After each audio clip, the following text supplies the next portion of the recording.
Hello there. Oh, dreamer mine. There's something captivating about fire, isn't there? I always find myself drawn to it, especially when there are others to share it with. Will you share this fire with me tonight as I share with you a story? It's going to be a simple thing for you to do. Just to listen, just to hear me out. The story itself is told in a few parts.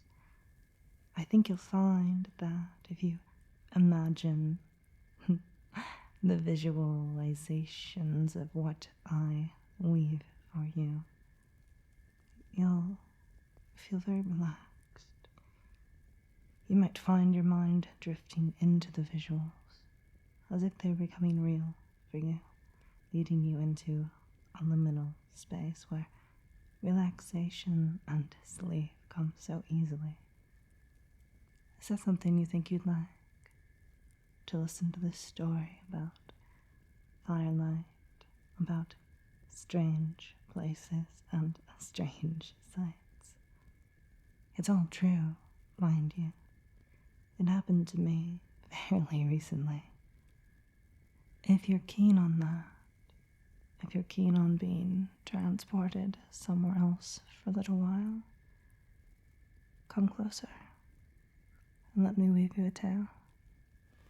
Good. Now, I implore you to be a bit careful. You're a little close to the flame, and that's all right. I think you'll find the warmth of the fire to be quite relaxing, so long as you just stay still. Staying still is an easy thing to do, don't you think? A safe thing to do in this little situation that you've found yourself in. You're so close to two things. One, the story that I'm going to tell, and two, a fire that will set the stage for tonight. You see, this story ends on a fire. It ends on burning away things that don't serve, and you can do that right now. We can begin as we'll end by letting go of all the things that have built up during the day, during the week, that you don't need right now. And you can notice these things as tension in your body, perhaps in your shoulders, perhaps in your feet, your hands, the small muscles in your face. Notice them and relax them for me. It's important that to visualize what I'm about to share with you, you are relaxed and allowing your mind to flow freely, how it will, where it will, according to my will. And will you do that? Will you relax and begin to let go and drop for me into a restful state? Good. And now, if you would be so adventurous, I believe we shall start this story in a way that is easy to understand, and it starts with a flight to a place that you've never been before, a city that you've never been to.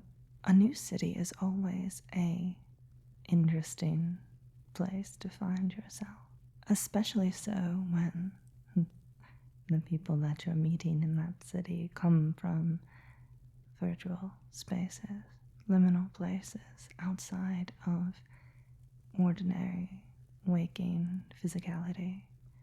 Now, that's not to say that they aren't real. No, I think you'll find that the people you meet in virtual space do in fact exist in reality, but bridging those two worlds in a place that is unfamiliar presents a challenge isn't the right word. Perhaps an exciting opportunity to connect, to feel as if you are part of something, not just in the physical, but in the virtual. It bridges that gap, you see. And that's where the story starts. Meeting individuals that you have only met in virtual places. Can you imagine that? I wonder.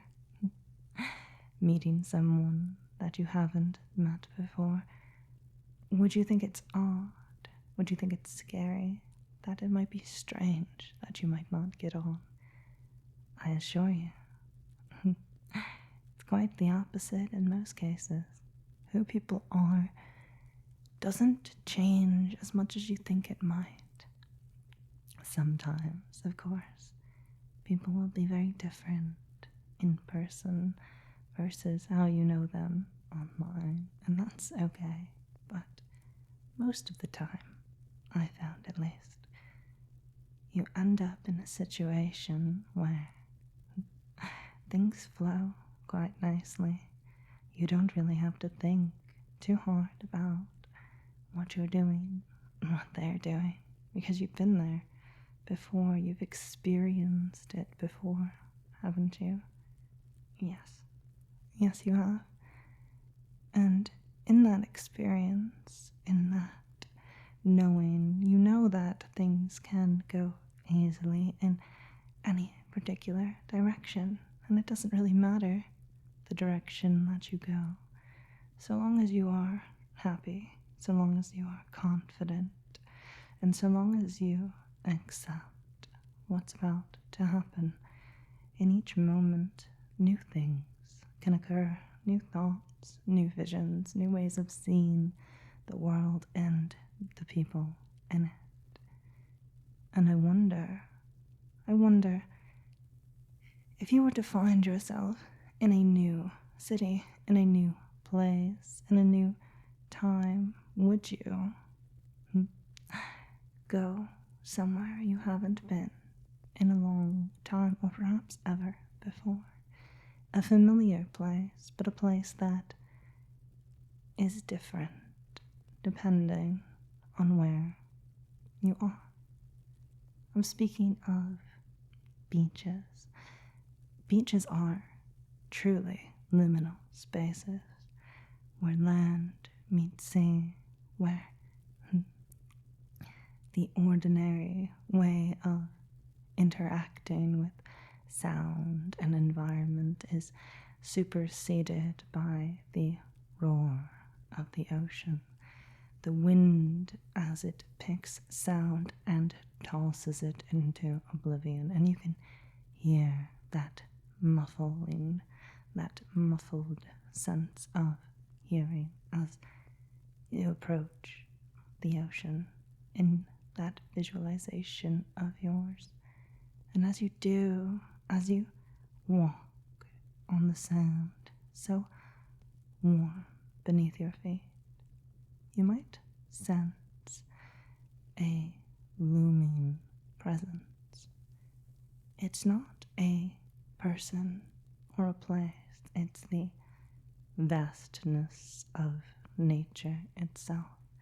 It's the vastness that stands before you, stretching out in either direction, forward, side to side, almost forever it seems, especially forever as you stare out into the roiling grey and blue waves crashing white against the surface of the water, rolling and reaching towards you upon the shore. Can you feel the waves? Perhaps feel them moving through you. A gentle push and pull, bringing you ever closer to dropping for me so fully, so deeply, into rest, into sleep. And along this beach there are strange structures, grey, jagged things constructed of driftwood and other paraphernalia found strewn about the beach.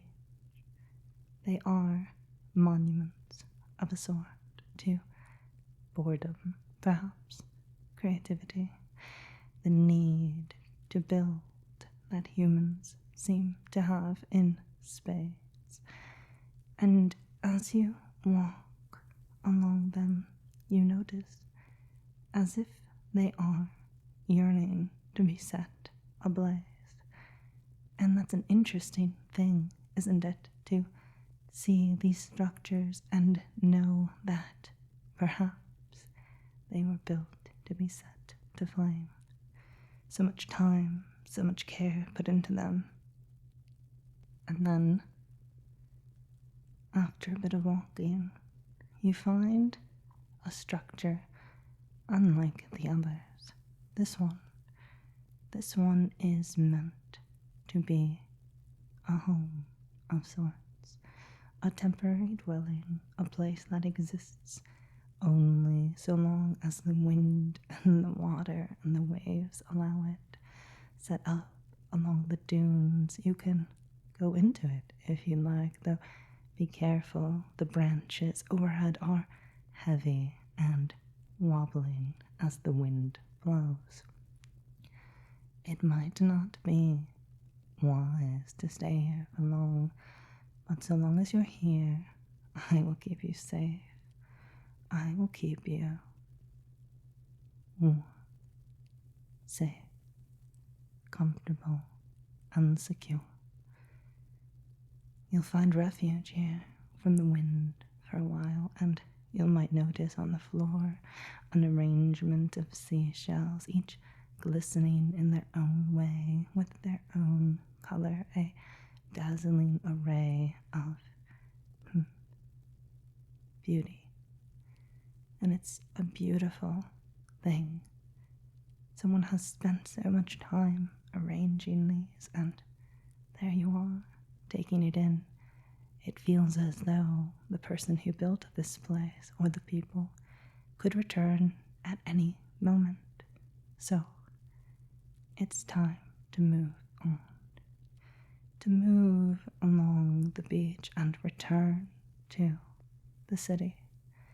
Return to the city and find at its center a place of transit where buses come and go and people move about. It's not as busy as you'd expect it to be, not as busy as you might be used to. There's only a handful of people. Any which direction you go, you look. But one way that you look is up, and as you look up towards a building, you notice a car.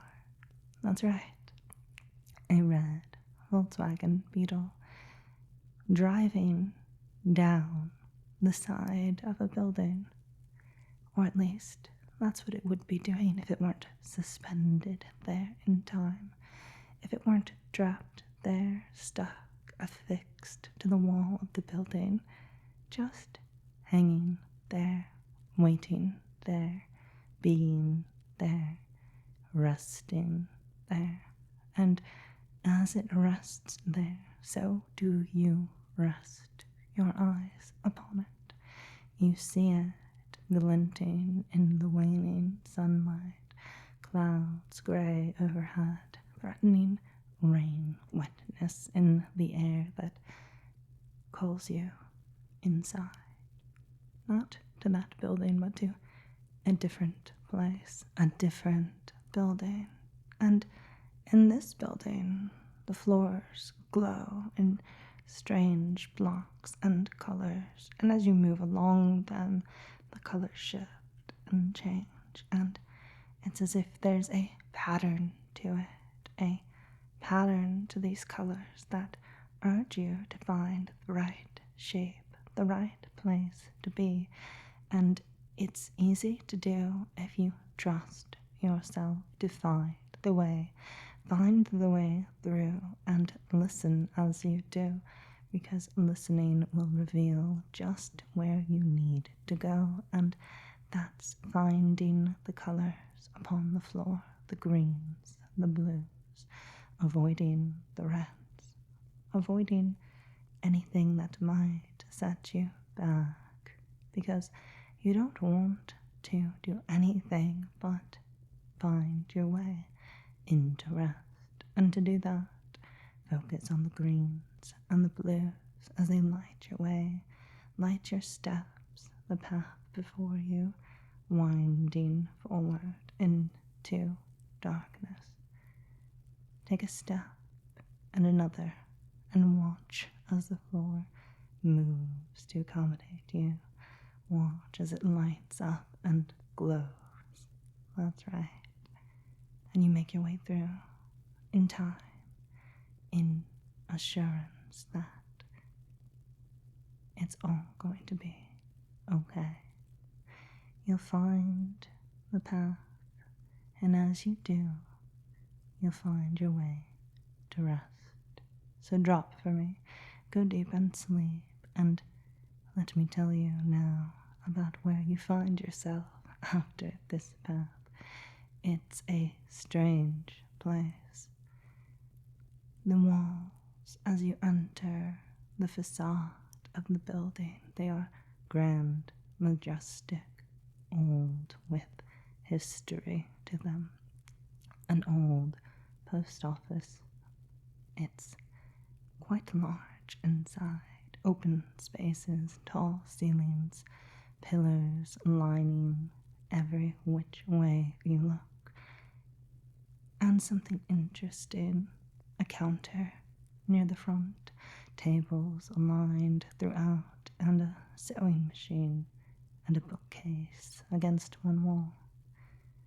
The sewing machine and the bookcase are not the strange things here. What's stranger still are the tubes, the piping that run along the ceiling, along the pillars, towards the tables. And what's stranger still is what comes out of those tubes. Those pneumatic tubes release from themselves food. That's right. Some delicious food right from the tube. All you have to do is order it at the counter, sit and wait. And if you get thirsty, head to the sewing machine, the old sewing machine with glasses laid out underneath it. Place a glass just where it needs to be, just where you know it goes, and turn the spindle and watch the water flow. Watch the water flow down into the cup, filling it fully, completely, until it's ready. And once it's ready, you can make your way to a table, to a chair, and rest there a while, until, at long last, the food arrives. And at some point, you might make your way to the bookcase, the bookshelves lining the back wall. Once you've had your fill, once you are ready to see what lies beyond, because the bookcase opens into a space, a void, filled with stars and confusing alleyways. How can a bookcase contain such things? Well, I assure you it does, and it did. And there are places in there to find further rest and further relief if you make your way deeper in. So make your way deeper and step through the bookcase, step into that liminal void and drop for me. Go deep and sleep. Good. And now, oh dreamer mine, you find yourself walking suddenly along a path, a road, it seems, taken by nature, green grass and pebbles and rocks pushing up from what once was smooth asphalt. You look, but there's nothing to be seen, save for the remnants of pathways and walking paths and houses, what was once a community, now reduced to grass, to broken driveways that lead nowhere, lamp posts without their lights, and signs that have long stopped meaning anything at all. They point to names of places, of roads that are not anymore. But in this place there is green, there is life. The streams are full of animals, wildlife, and the trees bear fruit. You might find an apple there, not quite ripe, but you take a bite anyway, the wetness of it, the crunch, making its way into your envisioning, and as you bite into this not quite right apple, you find yourself falling deeply, deeper still into this imagining, closer now to sleep, partaking in this place where people once lived, this place where people are slowly returning to as nature takes hold, as healing occurs. The land bringing with it new ways of appreciating what was, what is, what could be. Because in this blankness there is possibility.